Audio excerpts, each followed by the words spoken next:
Travis Wayne Goodsell.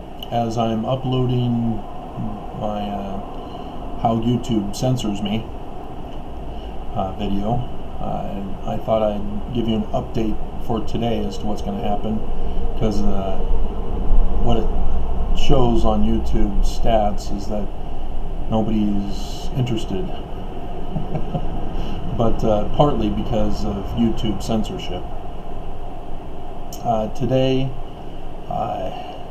Judge Waddups in the federal court here in Utah, a Mormon, will be getting my letter that I read to you guys on my channel yesterday. And he will be faced with a dilemma, because Judge First is purposely ignoring me to draw out the time so that she doesn't get to handle the case. So I've reported her to her superior judge, who is over her in the matter. He's the main one, the chief judge for the case, and saying she's purposely delaying this proceedings, and as such she's discriminating and committing criminal crimes against me by helping the church cover up their crimes. Alright, so the other video is uploaded on the Movie Maker, so excuse me while I check the volume and quality of the audio. Let's see, I need to trim off the front in the beginning so that you don't have a lot of dead air space. And trim the last ending. Alright.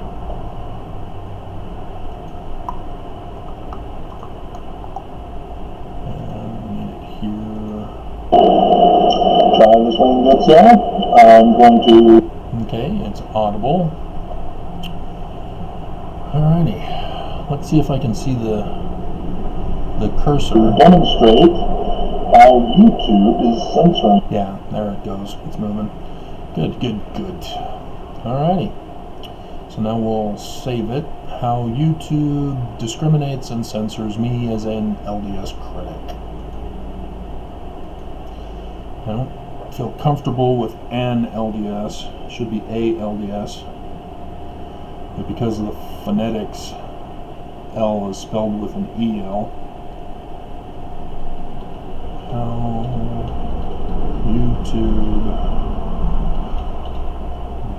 discriminates and censors me as an LDS critic. Alright.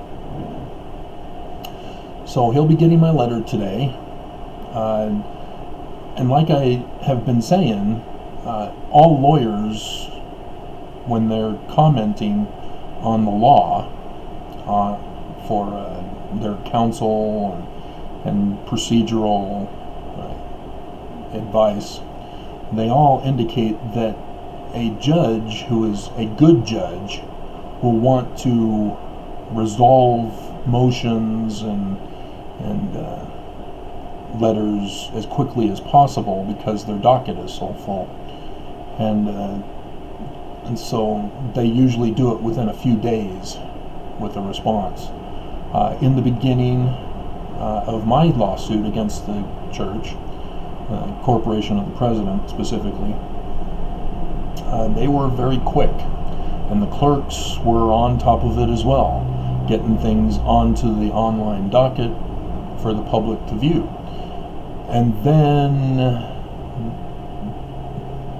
Judge First allowed me to continue, and I submitted my amended complaint, and all of a sudden the clerk started going slow and messing with the online docket timing so that it closes at 1 minute to noon, so that you can't see anybody's filings until midnight.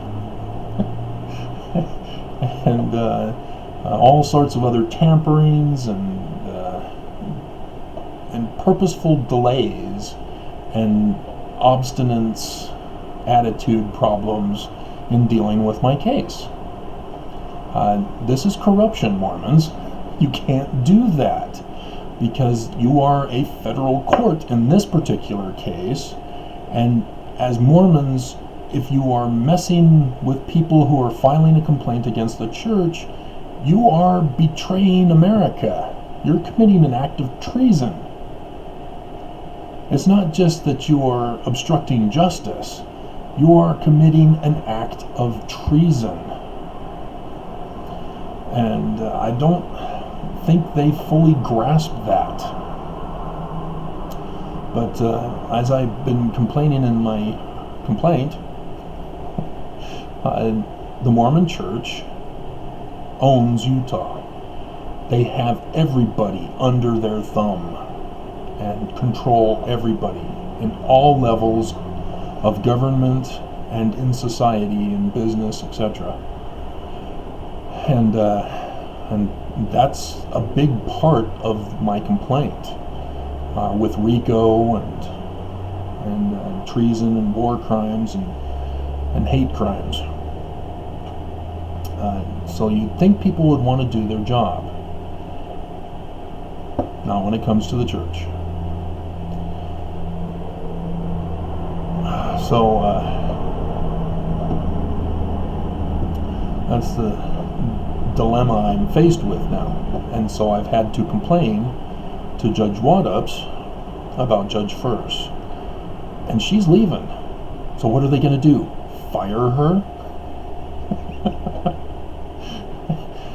So all she had to do was say, I'm not the right person to be handling this. I'm leaving because you guys fired me. Why are you assigning me a brand new case now that I've been fired?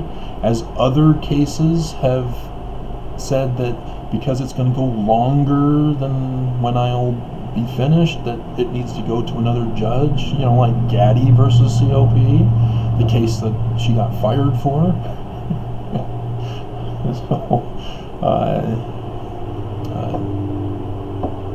yeah, they're purposely doing this to me, to drag this out as long as possible, because they know my lawsuit deals with all the issues that typical corporations will throw out all sorts of arguments to dismiss. I handle all of them right at the beginning of my complaint, starting with Elder Pullman's talk in 1984. I know the church, born and raised. I know how they think. I know what they do. I know their tactics. I even had it planned that once the lawyers finally responded on the very last 30th day of the deadline for them to respond after I submit the complaint to them through the Marshal Service, which the judge is refusing to do, but once that would have happened, they would have come back and come up with some kind of an excuse. We're a religion, dismiss the case. And then I would have had 14 days. I would have come back probably the next day or two and again reminding the court, let me quote my complaint. So again, the church has no argument against my complaint. They cannot defend against it because it's all true. They are guilty. They have no other choice but to plead no contest because they don't want my information, my evidence, in the public view. And the federal government is helping them keep it a secret, delaying it as long as possible. I've destroyed the church, guys, and it's not me. Mormons are going to hate me, but it's the church who has done this to themselves. And that's what Mormons don't get. They keep putting thumbs down when they see the negative videos against the church. They don't get it. The church is not allowed to commit crime. You can't commit crime. Period. Do I need to refer you Mormons to scriptures? Your own scriptures?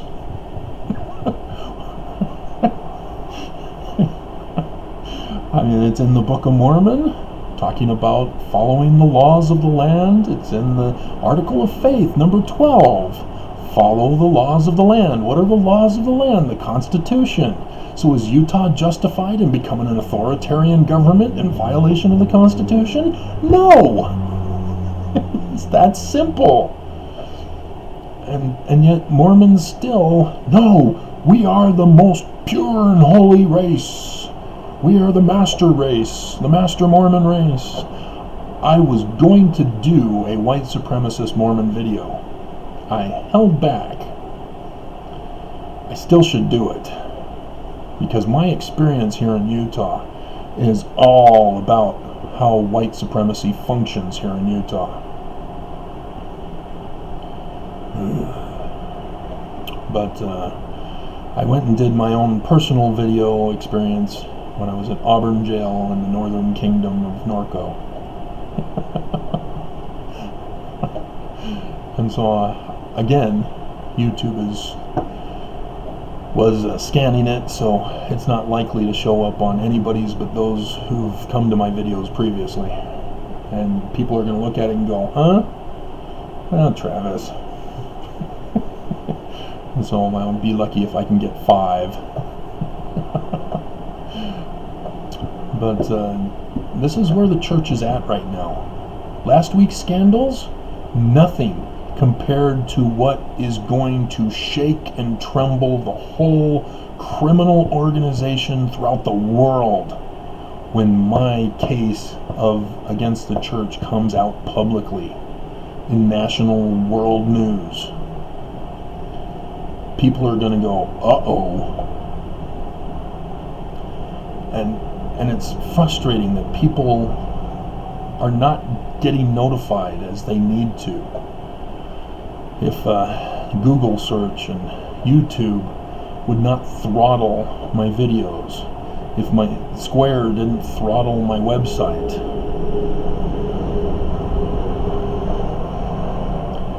I mean, did you guys even know? I mean, the news doesn't know. They just laugh at Trump when he said the oranges. Did you know that was me? You didn't know that was me, did you? It was me. My blog post that morning. And then Trump goes and talks to the leader, talks to the press on the news while he's in his Oval Office, and says oranges. Oranges? And he kept saying oranges to cover it up. And everybody laughs at him, thinks he's illiterate and stupid and he can't speak well. No, guys, he saw my blog post. Because I was talking about the hurricane that was going to wipe out the orange crop that had just barely healed itself and was going to produce new oranges that year.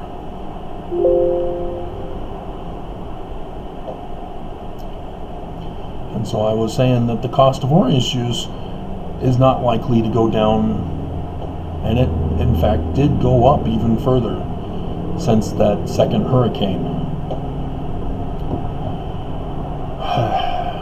So, yes, I've influenced a lot if the internet and all of the sites on the internet would not censor and discriminate people using the analytical programs. They purposely developed analytical programs to censor online because they don't want guys like me to influence the president or destroy the church.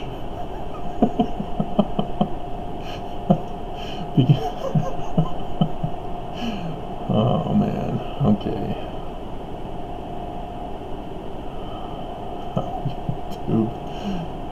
I think I'm pretty much done. I don't know too much of what else is going on today, but that's what I have to do. I have to somehow get this going as quick as possible, because we got to keep the church from their conference this year, because I've checked the skies. If you're unfamiliar with all my other videos, the signs in the heaven of the latter days, they're not just signs to go, oh wow, that's pretty.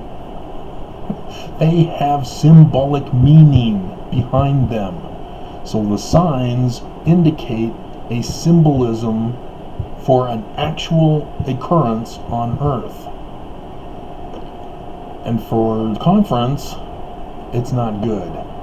Because Mars, who I've identified as Russell M. Nelson, is going to be at the mouth. So conference weekend, Nelson is typically the one who speaks as the head of the church during conference. He's at the mouth of the goat beast of Capricorn.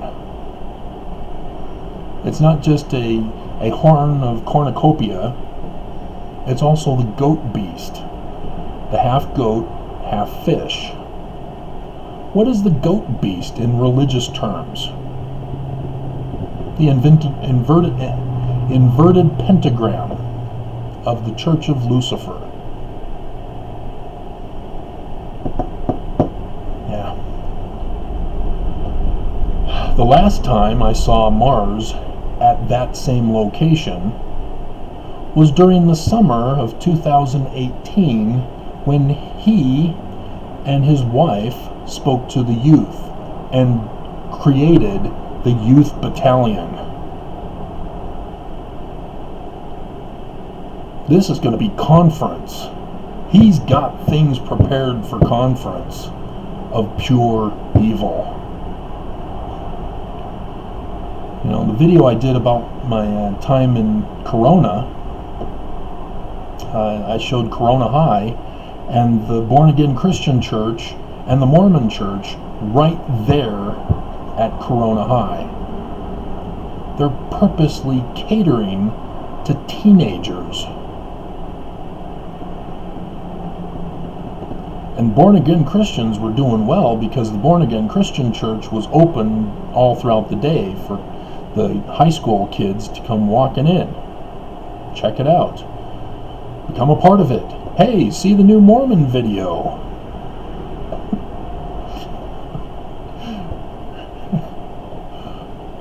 and so leaders need to stay away from children. Period. Let parents raise the children until they're adults themselves. Then you can go after them.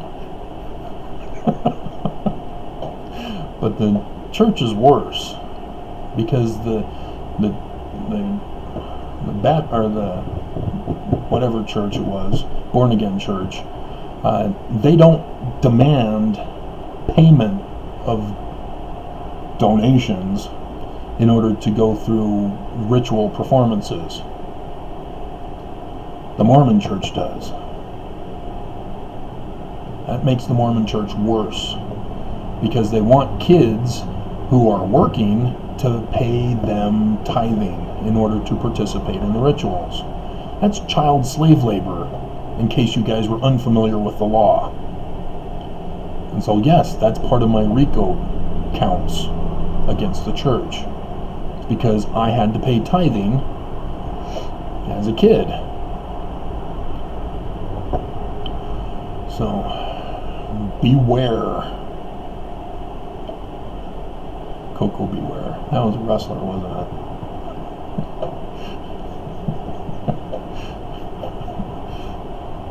And then Coco Jumbo. That was the song. Mr. President, Coco Jumbo.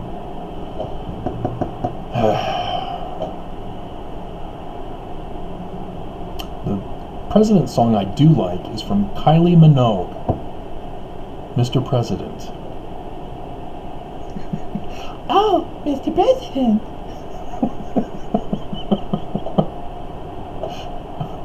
It's a take on Marilyn Monroe and John F. Kennedy, but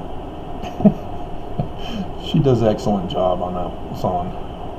You had to get it on an import CD rather than an American CD. Not happy about that.